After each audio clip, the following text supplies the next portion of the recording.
Dr. Regina from Argentina. Hi, everyone. Thank you for having us today. I'm Regina Andrade, and together with Carlos Orozco, we'll be presenting Love Expressed as Coherence in Consciousness. When the soul, thoughts, and actions harmoniously converge, a profound sense of harmony and coherence springs forth in our consciousness.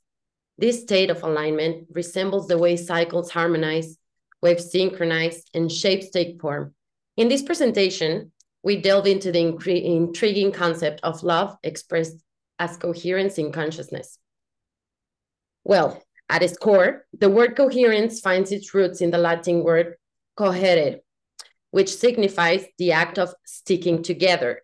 In the realm of physics, this term is meticulously defined as the property of waves, like light and sound, achieving synchronization by maintaining an unchanging relationship between their respective cycles. This fundamental notion is the bedrock upon which we have built our understanding. However, coherence is not bound solely to the domain of physics. Its influence extends into the intricate interplay between our thoughts and actions, much like a skilled sculptor molding clay into an exquisite form. As these elements come together, life assumes shape and meaning emerges. It is this dynamic synergy, this sticking together of energy, matter, and information that constitutes the essence of our existence. Remarkably, this dynamic process mirrors the profound interplay between energy and matter, echoing the principles of the morphic quantum field. Here, we begin to see the emergence of a fascinating connection. A seed is a tiny but mighty quantum morphic field, connecting us to the very essence of existence, almost like a divine spark. They are the perfect example to how matter and energy collaborate to give life its form and meaning. Now, let us introduce the concept of love into the tapestry of coherence and understanding. The intertwining of love with coherence is not merely a matter of chance, but a divine inspiration. Carlos has invented a transducer, a key guided by divine inspiration that harmoniously combines these intricate elements. This key amalgamates information, a concept representing the ongoing process of formation, shaping, and structuring, and provides interpretation and comprehension to the energy bestowed upon us by God and the energy that permeates our world. The result is our human paradigm of understanding, a unique lens through which we perceive the multiverse. Within this lens, the notion that love is God and God is love takes on a profound significance. Love, as the very embodiment of God, represents the pinnacle of coherence. It is a force that operates within the cyclic nature of existence, where each cycle inherently embodies coherence. To love God is to dwell in a state of perfect harmony and coherence, where the cycle of love becomes a reciprocal exchange, giving and receiving love, creating a profound interconnected flow that reflects the very essence of divine love and the coherence of our existence. This fusion of elements, shapes, colors, numbers, and seeds, provides us with the capacity to comprehend the flow of energy in the multiverse around us. Through this understanding, we can live, sleep, and pray while remaining connected to the energetic flows gifted to us by the Creator. In essence, this presentation is a journey into the profound interplay of love and coherence, where unity and harmony are not abstract ideals, but tangible threads woven into the very fabric of our existence. Through Carlos's inspired creation, we glimpse a deeper understanding of the divine energy that surrounds us and guides our path to living and loving in harmony with the multiverse. Thank you so much for sharing all this wonderful, Regina. My name is Carlos Orozco, and we're here to talk about love expressed as coherence in consciousness. In the beginning, God created the heavens and the earth. This real beginning is, in fact, an endless path. And we talk about the beginning and the end as the Alpha and the Omega. The earth was without form and void at the beginning, and darkness was over the face of the deep. And the Spirit of God was hovering over the face of the waters. And God said, let there be light, and there was light. God used physics in order to allow us to see and enjoy the wonderful world of color, which is nothing else but the mix of the whole spectrum that goes from the ultraviolet to the infrared, ranging from 390 nanometers to 700 nanometers. And this is known as the visible spectrum. And this is what we can see out of the world that we live in. The world of color is amazing because it allows us to form quantum fields. The word quantum simply means quantity. And therefore, we can actually see how it forms, as Regina just said in her introduction, as a blend of color that shapes into wonderful figures that are represented here by what we call the seed of life, the beginning of beginning. Everything begins with a seed. So here we got a cuboidal geometry that is expressed by the geometrical figure of a hexagon.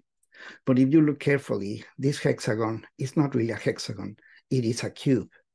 And by becoming a cube, it's a three-dimensional structure that allows us to see how the energy flows. The seed starts with position 7, because God created the heavens and the earth, but soon after, he separated the waters from the heavens, and they call the waters oceans, and the heavens the sky. And not only that, we can actually see that after that happened, the clock began to tick. In position 7, we got that amazing opportunity to see the relevance of number 7, 7 days of creation, 7 chakras in the body, 7 notes in music. All this is because of the clock that is ticking second by second. And then as it does, it blends into the different sides of the spectrum. We started with the red, and now we follow by the orange. The orange is followed by the yellow, and the yellow is followed by the green. And here we stop because you can actually see the amazing thing about nature and God himself. Have a look at the world around you and see how many things you see in red. The first one comes to mind is the pigment called hemoglobin, which is red. This is what gives our blood that color that is distinctive from many others, the red color. And then we got the green. And the green color is found in nature, in every single leaf, in every single bush, in every single forest, in every single vegetable that is around us. Then we follow with the blue from the sky that we see. That is not blue, but allows us to see blue because this is a blend of colors that is making that color blue defined in such a way that now comes the indigo. And the indigo completes, no. I'm sorry. The indigo completes the star of the show, which is the star of life. And this color blends together and starts spinning, and it blends all the colors into one color, which is the purple. And with this, we form what we call an octet. If you have a look at the number of hexagons that you got there, you got 7 hexagons, finishing with a full color, which is the purple, defining that. And the color purple is the addition of all the colors, and the one that is missing is the purple. And because the color purple is missing, that's what you see reflected by the light that shines above us. So here is a summary of what we call coherence. Coherence is basically represented by the flow of energy that works efficiently. Efficiency is one of the attributes of energy and matter and information, because every system works with efficient, allowing for the expression of energy to form shapes, and these shapes basically moving to alternative steps where we can go from the red all the way to the purple, and from the purple all the way back to the red, passing from all of the colors that are in between. This defines the fact that we have coherence and congruency working together. Congruence is a sequence that follows and precedes coherence. The 7 hexagons basically represent and are established in the rainbow. Why? Because the rainbow comes after the storm, and the storm in our lives sometimes happens in the most amazing ways, where we got desperation, frustration, humiliation, depression, etc. And yet we come on the other side radiant. There's always sun after the storm. And what this happens is in creation, which is the manifestation of God's in nature. We can see the blend of the colors following this beautiful, beautiful scenery that you can see before you. And to do all this, we got a key to coherence, as I called it many years ago. And this is basically a transducer. A transducer is something that exchanges energy, information, and matter, and allows for congruency and coherence to come together in order to shape something based off our intention to succeed, our intention to do something, our intention to achieve, our intention to dream, our intention to follow our dreams and make them come true, and as they shaped into the reality that we're living. Here we got the diagram that shows how this happens. This has a lot of detail, and I won't go into that. All I want you to know is that there is a flow of energy that happens continuously, and this forms vortices, and the vortices are allowing energy to be transferred. And we got the Coriolis effect as an example of this. The Coriolis effect is that we see in the northern and the southern hemisphere.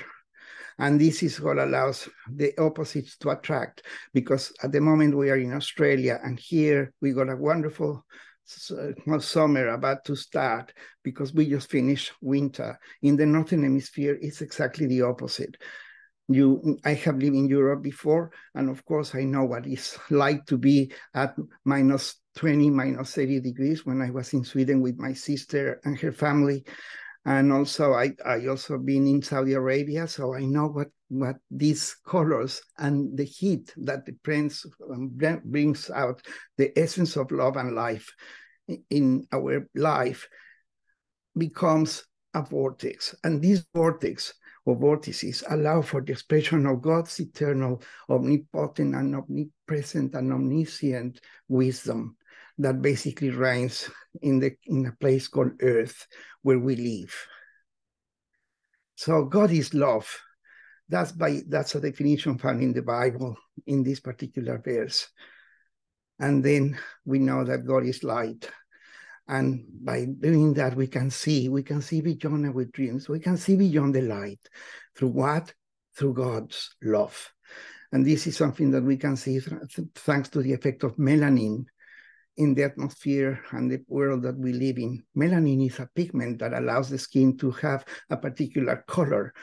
It shapes our eyebrows, our eyelashes. It also shapes and shades our color. Naturally speaking, the color of the skin is basically based on the amount of melanin. And Dr. Arturo, who is a very close friend, Dr. Arturo Solis Herrera, is a scientist from Mexico, and I got the privilege of knowing him as my friend now. And we are now looking into Arturo becoming a potential Nobel Prize in the world of not only ophthalmology, which is his specialty, but also in the world of science, such as physics, quantum mechanics, and of course, spectroscopy. So with this, take your heart and give it to people. Keep your heart to God, because He gave it to you to live. Every single sound that you produce inside of you is the resonance of God's love in yourself. So God gave us His only begotten Son, that whoever believes in Him will have the privilege of having eternal life. And we are all called to have this amazing thing blending with energy and colors so that we can shape and fulfill our destiny. So take care of your thoughts, because they become your words. Take care of your words, because they become your actions. Take care of your actions, because they will become your habits. And take care of your habits, because they are forming and blending your character. And take care of your character, because it really becomes your destiny. So make the most out of every day.